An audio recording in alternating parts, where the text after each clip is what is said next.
how to select device for music share on Samsung Galaxy S26 Ultra. Let's start the video. First of all, go to App Library.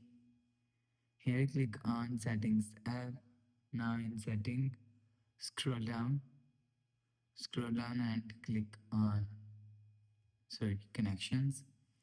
After click on connection, you will see first option is you will see third option is Bluetooth. Click on Bluetooth.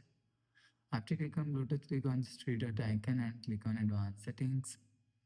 After click on Advanced Settings, you will see Music Share is here. Click on Music Share, and after click on Music Share, scroll down to end. Here showing you device and device to share.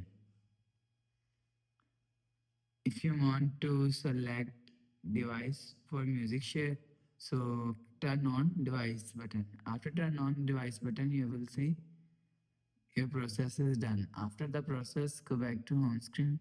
So that's how you can select device for music share on Samsung Galaxy S26 Ultra. If you like the video, please subscribe. Thanks for watching.